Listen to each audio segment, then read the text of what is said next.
ध्वजवाहक, आधुनिक भारत के लौह पुरुष, राष्ट्रीय एकता, अखंडता, शांति एवं सांप्रदायिक सौहार्द के प्रवर्तक, देश के यशस्वी प्रधानमंत्री परम श्रद्धेय श्री नरेंद्र मोदी जी का अंग महाजनपद महर्षि मेही एवं दानवीर कर्ण की धरती सिल्क सिटी भागलपुर में हार्दिक स्वागत है, अभिनंदन है।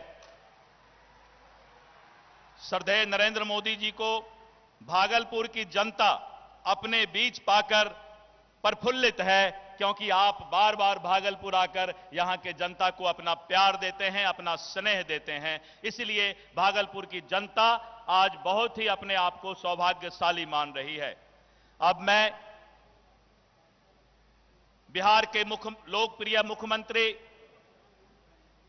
विकास की धारा को जन जन तक पहुंचाने वाले, गरीबों की चिंता करने वाले और अंतिम पंक्ति में बैठे हुए लोगों को मुख्य धारा से जोड़ने वाले ऐसे विकास पुरुष बिहार के माननीय नीतीश कुमार जी, जो हमारे लोकप्रिय मुख्यमंत्री हैं, उनका मैं हार्दिक स्वागत करते हुए अनुरोध करता हूं कि वो हमें संबोधित करें। एक बार जोरदार नारा लगाएं, नरेंद्र मोदी जिंदाबाद, नीतीश कुमार जिंदाबाद।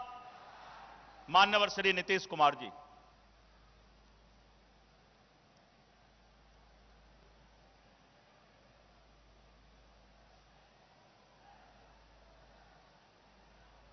देश के आदरणीय प्रधानमंत्री श्रद्धेय नरेंद्र मोदी जी इस कार्यक्रम में उपस्थित मेरे पुराने साथी और केंद्रीय मंत्री श्री अश्विनी चौबे जी, जनता दल यूनाइटेड के राष्ट्रीय महासचिव श्री संजय झा जी, बांका के माननीय सांसद गिरधारी यादव जी, कार्यक्रम के संचालक भारतीय जनता पार्टी के बिहार के कोषाध्यक्ष डॉक्टर दिलीप जायसवाल जी, विभिन्न विधानसभा क्षेत्रों से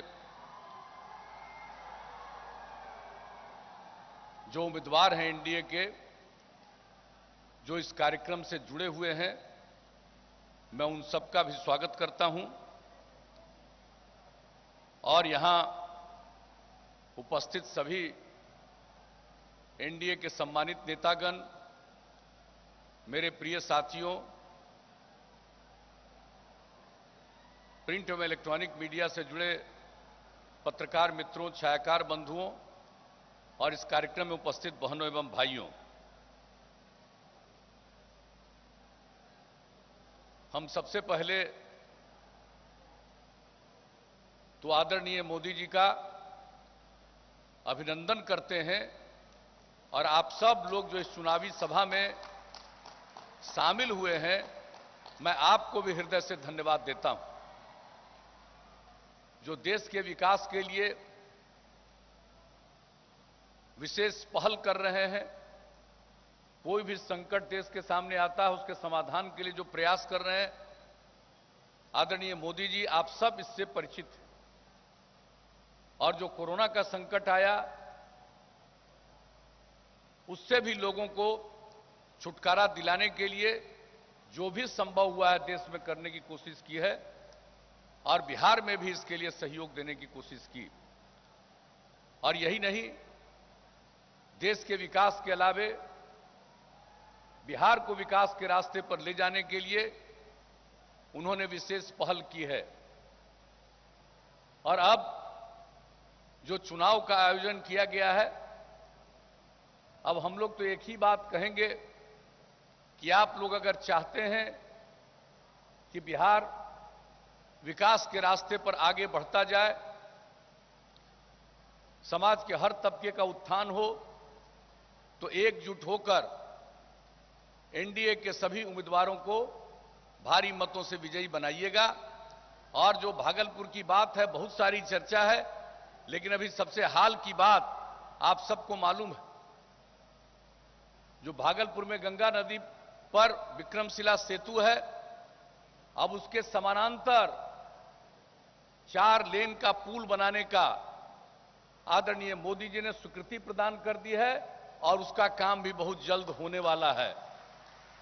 तो हर जगह के लिए, कोई एक जगह की बात नहीं, सब जगह के लिए जो इन्होंने काम किया है, हम सब इनका अभिनंदन करते हैं। और हम लोग बिहार के लिए भी जो सेवा करने की कोशिश कर रहे हैं, वो सब आपके बीच में है। जो अपराध की घटनाएं होती थी, उसको नियंत्रित किया हम लोगों ने। लोग वोट तो ले लेते हैं, समाज में टकराव पैदा करके, विवाद पैदा करके, लेकिन भूलिएगा मत, इस भागलपुर में जो 89-90 में घटना घटी थी और उसके बाद लोगों को काम करने का मौका मिला, लोगों को कोई राहत नहीं दिला सके थे। लेकिन जब हम लोगों को काम करने का मौका मिला, तो फिर से आयोग गठित करके जो इसके लिए जिम्मेवार थे, उन सब लोगों पर जो कार्रवाई कानूनी हो सकती थी, वो सब तो किया ही। लेकिन सभी जो पीड़ित परिवार थे, उनको भी मदद कर किया हम लोगों ने। और जो मृत्यु हो गई थी, और यहां जो दंगा हुआ था, देश में कुछ ही जगहों पर आजादी के बाद इतना बड़ा दंगा हुआ था, और उन सब लोगों के लिए भी हम लोगों ने 2,500 रुपया प्रति माह और 13 के बाद से 5,000 रुपया प्रति माह का इंतजाम किया। तो हम लोग तो सबके लिए काम करते हैं, लेकिन लोगों को काम करने का मौका मिला, वो सिर्फ अपने बारे में सोचते हैं,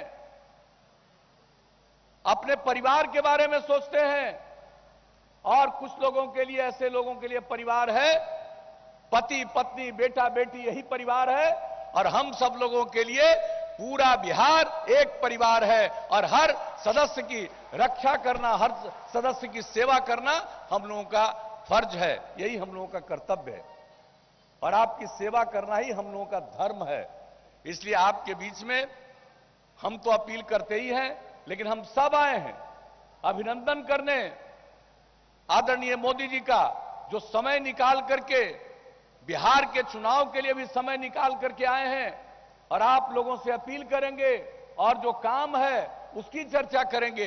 तो इसलिए हम तो यही आपको कहने आए हैं कि भाई एकजुट होकर के समाज के हर तबके के लोगों से अनुरोध करेंगे, एकजुट होकर के बिहार को नई ऊंचाइयों पर ले जाना है और आगे विकास के रास्ते पर इसको चलना है, सबको विकसित करना है, सबकी आमदनी बढ़ाना है।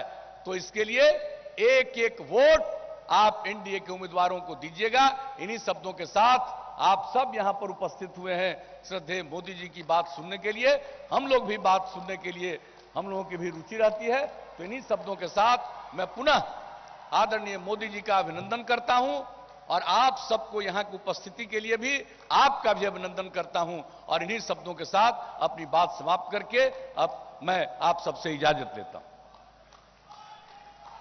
प्रधानमंत्री महोदय, आपको आमंत्रित करने के पहले भागलपुर के जनता के दिल में जो चल रहा था 5-7 दिनों से, जो उनकी भावना थी, कि मैं आपके पास पहुंचाना चाहता हूं। इस बार जो प्रधानमंत्री नरेंद्र मोदी जी हमारे बीच आए हैं, राम लल्ला के लिए राम मंदिर का शिलान्यास करके आए हैं। यहां की जनता इसीलिए बहुत खुश है। इस बार जो प्रधानमंत्री जी आए हैं, 370 धारा और एनआरसी की समाप्ति करके, वो हमारे नरेंद्र मोदी जी आए हैं।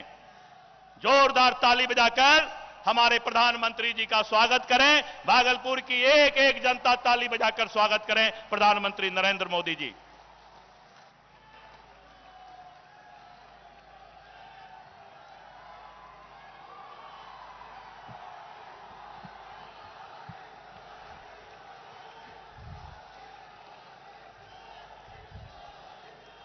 भारत माता की,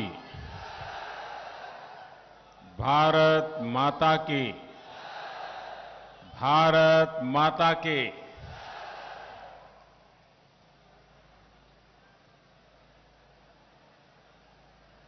हो भाई बहन, सब हमें दानवीर कर्ण के ये चंपानगरी, आरो मंदार पर्वत, बाबा बासुकीनाथ,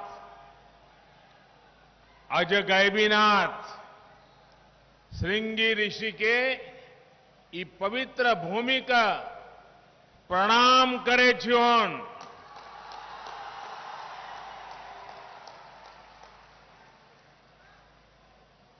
बिहार के लोकप्रिय मुख्यमंत्री मेरे मित्र श्रीमान नीतीश कुमार जी, केंद्रीय मंत्रिमंडल के मेरे सहयोगी अश्विनी कुमार चौबे जी, एनडीए के सांसदगण, विधायकगण और मेरे प्यारे भाई और बहनों, भागलपुर, बांका, मुंगेर, शेखपुरा, लखीसराय, जमुई और पटना जिलों के सभी साथी जो यहां पधारे हैं और हजारों की संख्या में जो डिजिटल तरीके से इस सभा से जुड़े हैं, आप सभी का भी मैं अभिनंदन करता हूं। भाइयों और बहनों, बिहार चुनाव की ये आज की मेरी तीसरी सभा है। नीतीश जी की अगुवाई में भाजपा, जेडीयू, हम पार्टी और वीआईपी के गठबंधन के पक्ष में बिहार का मत स्पष्ट है। मैं जहां गया हूं, जो मिजाज मैं देख रहा हूं, बिहार की जनता नीतीश कुमार जी को दोबारा मुख्यमंत्री का संकल्प ले चुकी है। बिहार के लोग ये ठान चुके हैं कि एनडीए को फिर जिताना जरूरी है।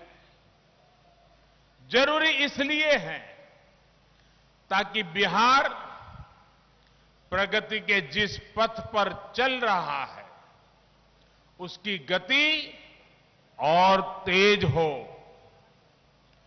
जरूरी इसलिए है ताकि देश को सशक्त करने के लिए जो फैसले लिए गए हैं वो बिहार में भी तेजी से लागू हो, वरना एनडीए के विरोध में आज जो लोग खड़े हैं वो देश हित के हर फैसले का विरोध कर रहे हैं। जम्मू कश्मीर से धारा 370 हटाने का फैसला हो, ये लोग विरोध कर रहे हैं।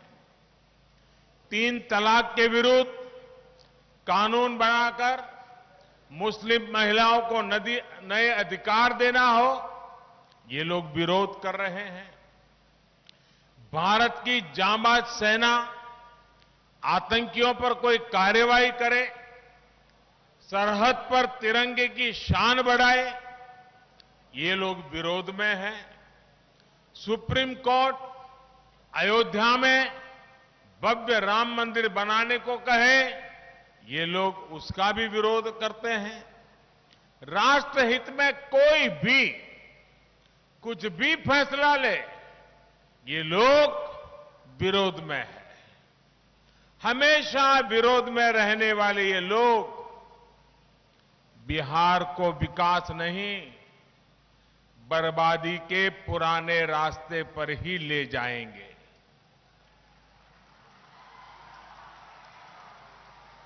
साथियों, ये सिर्फ सत्ता सुख के हैं। आपकी जनता की सेवा से, आपकी जरूरतों से इन लोगों का कोई सरोकार नहीं है। जब जब बिहार ने इन लोगों पर विश्वास किया है, बिहार के साथ, बिहार के गौरव के साथ विश्वासघात किया गया है। बिहार को लूटकर इन लोगों ने अपने परिवार की तिजोरियां भरी हैं, अपने रिश्तेदारों को अमीर बनाया है। समाज के अन्य वर्ग, हमारे दलित, महादलित, पिछड़े, अति पिछड़े, आदिवासी, गरीब, इनके परिवार की चिंता इन लोगों ने कभी नहीं की। सिर्फ अपना परिवार का भला, सिर्फ अपने रिश्तेदारों का भला, इससे आगे कुछ नहीं। साथियों, बिहार वो स्थान है जहां लोकतंत्र के बीज बोए गए थे। क्या जंगल राज में कभी भी विकास और लोकतंत्र के मूल्य फल फूल सकते हैं? बिहार भ्रष्टाचार मुक्त शासन का हकदार है। इसे कौन सुनिश्चित करेगा? खुद भ्रष्टाचार में लुप्त लोग या भ्रष्टाचारियों से लड़ने वाले लोग? बिहार विकास का हकदार है। विकास कौन सुनिश्चित करेगा? वो जिन्होंने केवल अपने परिवार का विकास किया, या वो लोग जो लोगों की सेवा में अपना परिवार भी भूल गए? बिहार रोजगार और उद्यमिता का हकदार है। ये कौन सुनिश्चित कर सकता है? वो जो सरकारी नौकरी देने को रिश्वत कमाने का जरिया मानते हैं, या वो जो लोग बिहार की ईज ऑफ डूइंग बिजनेस को बेहतर बनाने और स्किल मैपिंग का काम कर रहे हैं।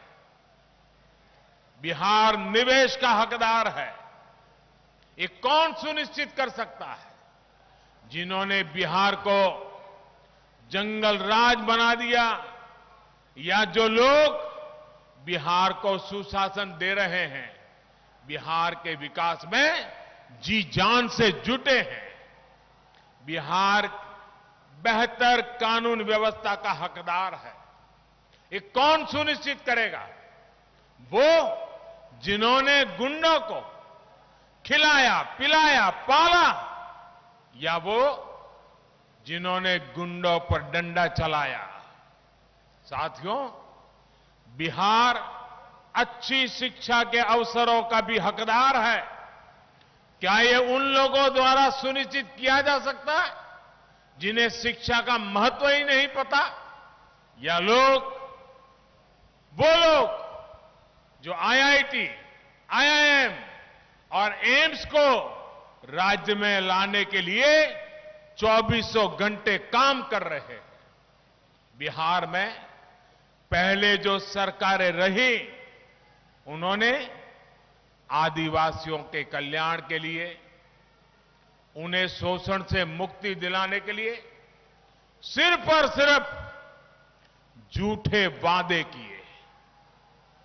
अब एनडीए सरकार आदिवासी बच्चों की शिक्षा, उनके स्वास्थ्य, उनके लिए घर, उनके रोजगार पर पूरा ध्यान दे रही है। साथियों, भागलपुर सहित बिहार के शहरों की जो हालत इन लोगों ने कर दी थी, वो आप अच्छी तरह जानते हैं। छोटे दुकानदार, व्यापारी, कारोबारी, मजदूर, इनके जंगल राज में हर कोई परेशान था। इसी का नतीजा था कि भागलपुर, मुंगेर सहित यहां के तमाम जिलों में सिल्क के अलावा दूसरे उद्योगों के लिए भी जो अवसर थे, वो खत्म होते गए। भाइयों और बहनों, सामान्य जन की सुविधा के लिए बिहार के युवा के रोजगार और स्वरोजगार के लिए बिहार के इंफ्रास्ट्रक्चर पर ध्यान देना बहुत जरूरी था। इसी सोच के साथ बिहार के लिए 1.25 लाख करोड़ रुपए का प्रधानमंत्री पैकेज घोषित किया गया था। बीते सालों में बिहार में 3,500 किलोमीटर के राष्ट्रीय राजमार्ग या तो बने हैं या फिर उनको चौड़ा किया जा रहा है। भागलपुर से गुजर रहे राष्ट्रीय राजमार्ग के चौड़ीकरण के लिए भी अब स्वीकृति दी जा चुकी है। इस नेशनल हाईवे का लाभ भागलपुर और बांका के साथ साथ आसपास के कई जिलों को होगा, हमारे व्यापारी कारोबारी साथियों को होगा। लगभग 750 किलोमीटर से ज्यादा रेलवे लाइनों के चौड़ीकरण, बिजलीकरण और ओवरब्रिज बनाने का काम भी बिहार में तेजी से पूर्णता की तरफ आगे बढ़ रहा है।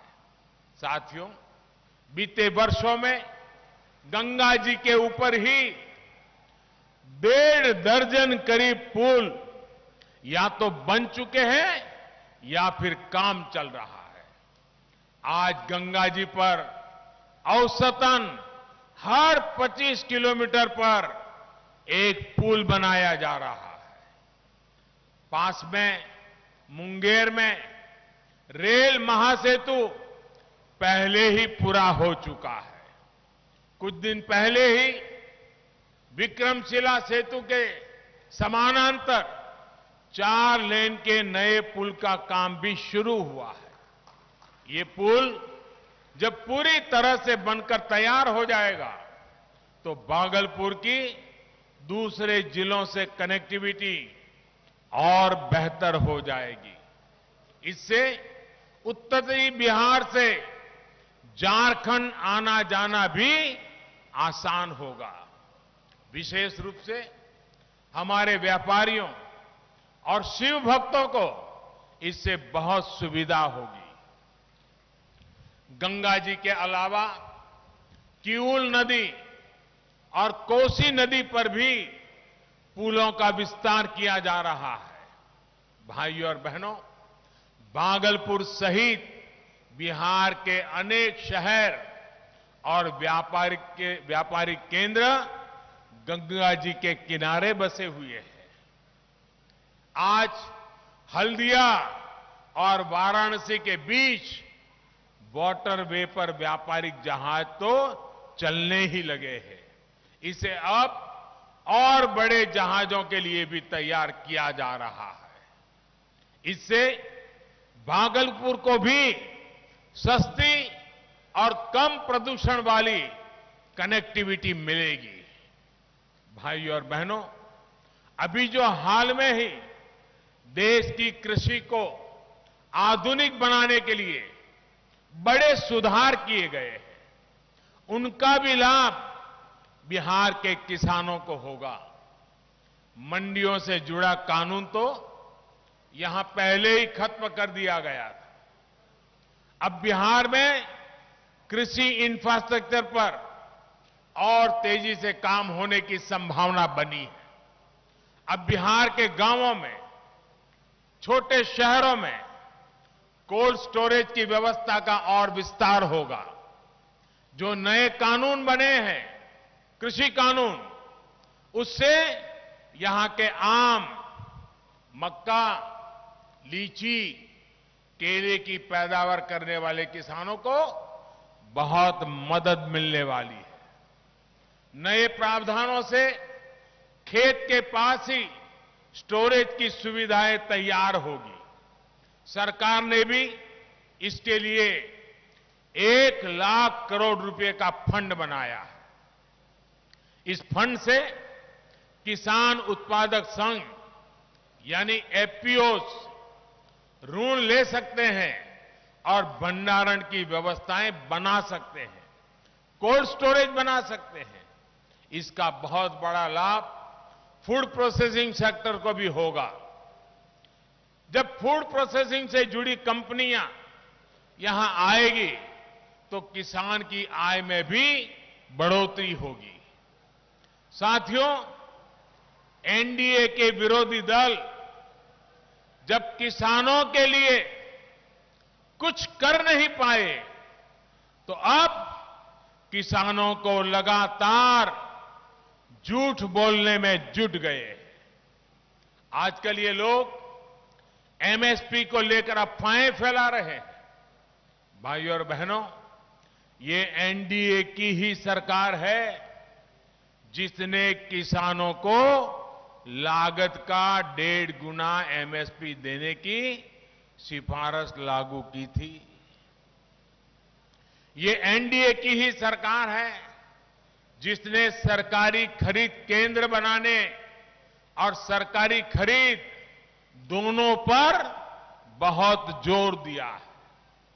जब ये लोग सरकार में थे, उसकी तुलना में बिहार में ही मैं उनकी पुरानी सरकारें और नीतीश जी की सरकार की तुलना करता हूं। बिहार में ही धान की सरकारी खरीद 4 गुना और गेहूं की सरकारी खरीद 5 गुना बढ़ी है।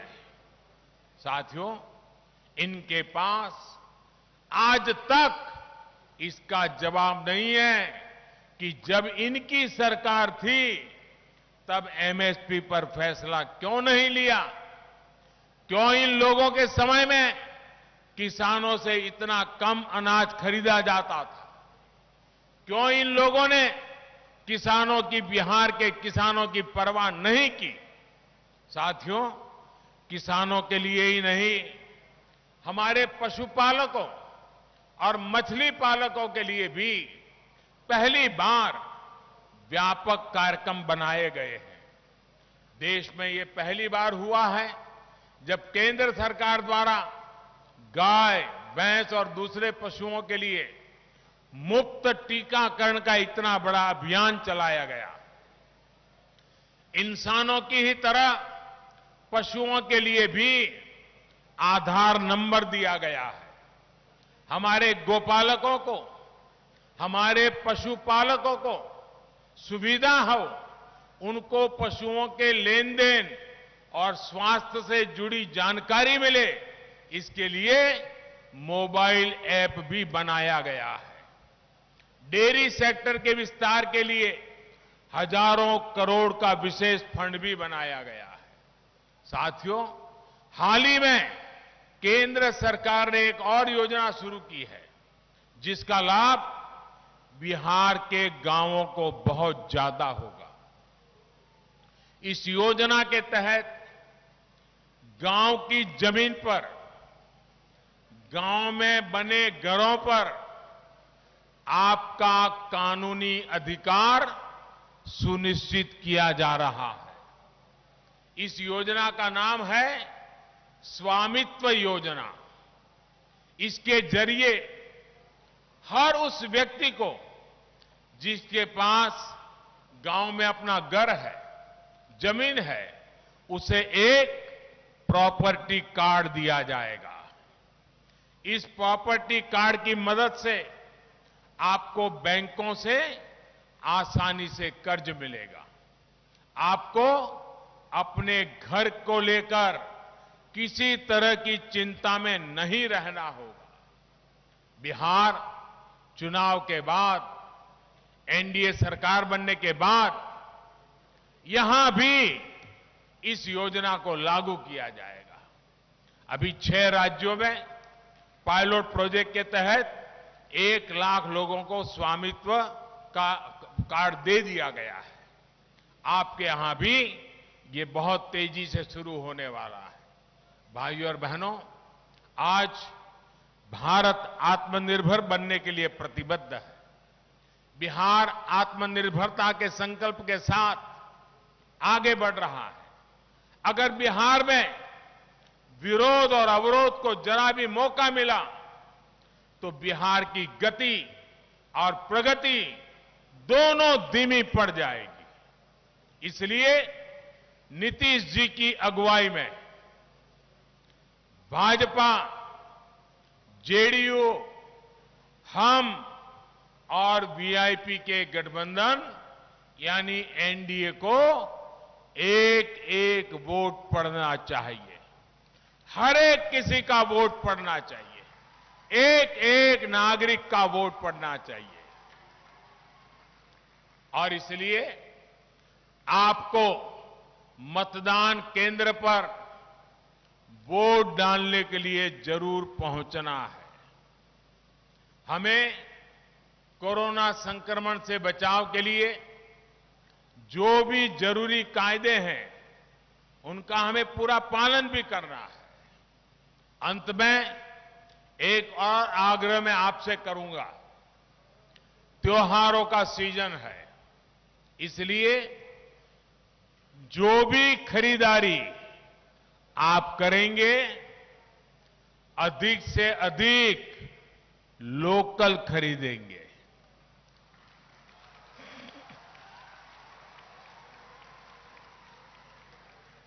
भागलपुर की सिल्की साड़ी, मंजूषा पेंटिंग और दूसरे उत्पादकों को बहुत बड़ा सपोर्ट कीजिए।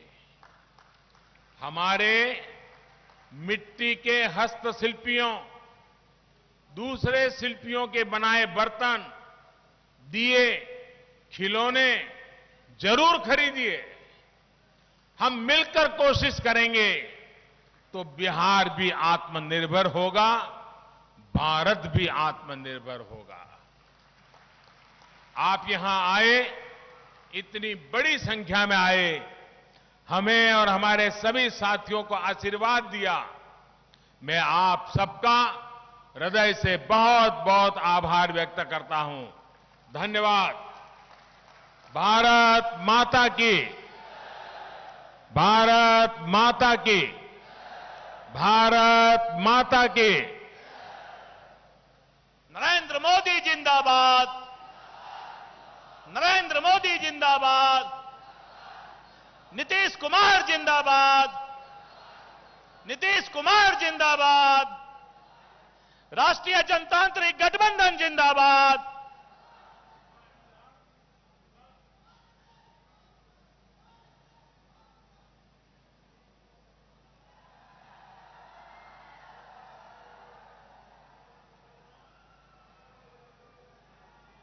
भारत माता के, भारत माता के, वंदे वंदे वंदे।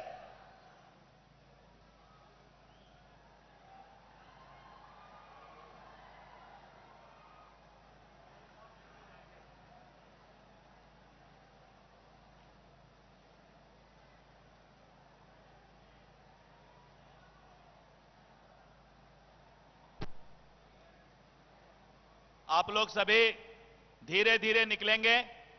सामाजिक सोशल डिस्टेंसिंग का पालन करते हुए